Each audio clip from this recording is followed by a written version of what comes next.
नमस्कार साथियों, आप सभी का स्वागत है आपके अपने चैनल दम्बा फार्मिंग में। उम्मीद करता हूँ आप सभी लोग अच्छे होंगे। साथियों, आज बात करते हैं अमोनिया गैस की, जो भेड़ बकरी पालक के लिए कितना खतरनाक है, इसके क्या क्या नुकसान है, इस बारे में आज चर्चा करूँगा। साथियों, कुछ मेडिकल इमरजेंसी होने के कारण पिछले 10 दिनों से कोई भी वीडियो नहीं अपलोड हो पाया है। इसके लिए मैं आप लोगों से क्षमा प्रार्थी हूँ। वीडियो आप पूरा देखें और ऐसे ही आप अपना प्यार बनाए रखें, आशीर्वाद बनाए रखें। साथियों, 10 दिन से मैं बाहर था। जब मैं आज फार्म पे पहुंचा तो जब मैं इसके अंदर घुसा तो तुरंत मुझे समझ में आया कि इसमें अमोनिया गैस लगी है। अमोनिया गैस बनने का कारण ये है कि धूप नहीं निकली, और इसके बाद जो यहाँ पे कर्मचारी काम कर रहे थे उन्होंने इसको, जो साइड से पर्दे पड़े हैं, उन्होंने ये खोला नहीं, और ये खोला नहीं तो इसके अंदर धूप नहीं पहुंच पाई, हवा नहीं क्रॉस हो पाई, तो ये इसमें अमोनिया गैस की बहुत तेज़ महक हमें आ रही थी। तो साइड से पर्दे खुलवाए, नीचे से पर्दे खुलवाए, जिससे थोड़ी सी वेंटिलेशन में हवा आई इधर से उधर। लगभग 20-25 मिनट में ये गैस क्रॉस हो गई।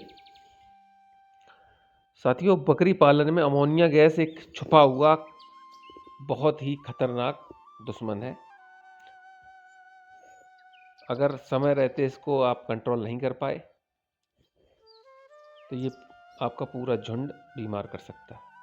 अच्छा साथियों, ये समस्या कहाँ पे होती है? जिसके पास 2, 4, 5, 10 बकरियाँ या भेड़ हैं, उसके पास ये समस्या नहीं आएगी, क्योंकि 2-4 बकरियाँ हैं, उन्होंने टॉयलेट की या मेंगनी की तो उसकी साफ़ सफाई हो जाती है, जगह बदल के उसको दूसरी जगह शिफ्ट कर दिया जाता है, तो ये प्रॉब्लम उसमें नहीं आती है। ये समस्या अक्सर उस जगह पे आती है जहाँ पे भेड़ बकरियों की झुंड या संख्या ज़्यादा होती है, वहाँ पे ये प्रॉब्लम ज़्यादा आती है।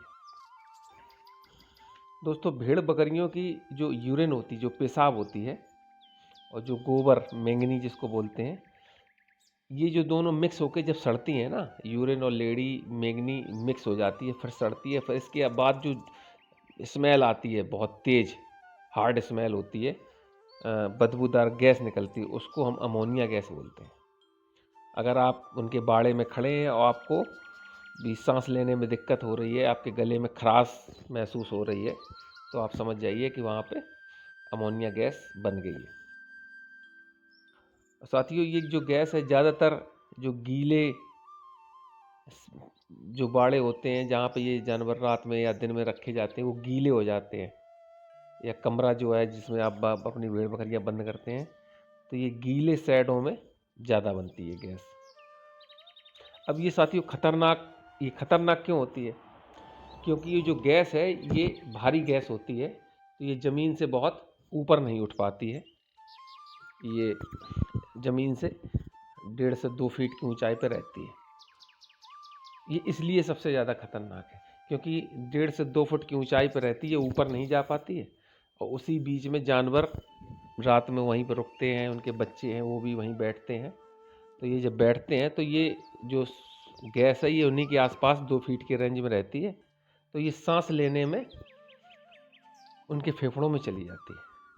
जानवर बैठा है, बच्चे बैठे हैं, वो सांस ले रहे हैं, अमोनिया गैस उनके बीच में है, तो वो धीरे धीरे उनके सांस के द्वारा फेफड़ों में पहुंच जाती है, और ये फिर उनको समस्या पैदा कर देती है। अगर आप पूरी रात अगर उनके बाड़े में रुकें तो आपको भी सांस लेने में दिक्कत होने लगेगी, गले में आपके खराश हो जाएगी, तो ये उनको भी यही समस्या आती है।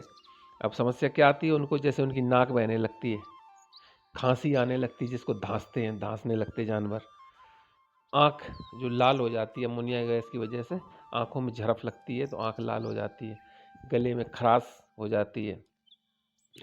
और अगर ये कंटिन्यू 15 दिन 10 दिन चलता रहा तो इम्यूनिटी पावर भी वीक हो जाती है, क्योंकि उनको शुद्ध ऑक्सीजन चाहिए, उसकी जगह अमोनिया मिक्स ऑक्सीजन मिल रही है, तो वो फेफड़ों में जाके कहीं ना कहीं नुकसान करती है, जानवर बार बार बीमार पड़ने लगता है। तो अमोनिया गैस से ये सारी समस्याएं जानवरों को झेलनी पड़ती हैं। ये देखिए साथियों, आप पीछे देख पा रहे हैं, हमने वहाँ से भी इसको तुरंत खुलवाया, साइड से भी खुलवाया कि ये नीचे से हवा आए तो दूसरी तरफ क्रॉस हो जाए। अब इसमें साथियों करना क्या है, जो आपका शेड है या कमरा है वो हवादार हो, खुला हुआ, एक तरफ से हवा आए दूसरी तरफ क्रॉस हो जाए। रोज सफाई रखें। मैं नहीं था, मैं आ नहीं पाया, तो मैंने देखा कि साइड में जो कॉर्नर है वहाँ भी मैंगनी हमें दिखी, फर्श भी हमें गीला दिखा। और अच्छे से कहने का मतलब है कि अच्छे साफ़ सफाई नहीं हुई। लेबर लेबर होती है, उसको बस उतना ही काम करना है। उसको अगर समस्या दिख भी रही तब भी वो नहीं करता है, क्योंकि बताएगा भी नहीं आपको कि ये समस्या हो रही है, क्योंकि आप उसको काम बता दोगे और उसके लिए समस्या हो जाएगी। तो वो बस उतना ही काम करता है कि पानी डाल दिया, चारा डाल दिया, काम खत्म। अब मालिक होता है, मालिक जैसे ही आता है उसको तुरंत कमियां पता लग जाती कहाँ क्या फॉल्ट है। तो साथियों रोज़ साफ़ सफाई रखें। फर्श ज़्यादा अगर गीला हो जाए तो उस पर चूना पाउडर का छिड़काव करें। और ये समस्या साथियों वहाँ पे ज़्यादा होती है जहाँ पे ईंटों का फर्श बना होता है। ईंटों के फर्श में क्या होता है, उसकी कैपेसिटी ख़त्म हो जाती, पानी सोखते सोखते, यूरिन सोखते सोखते, तो ये फिर स्मेल करने लगता है।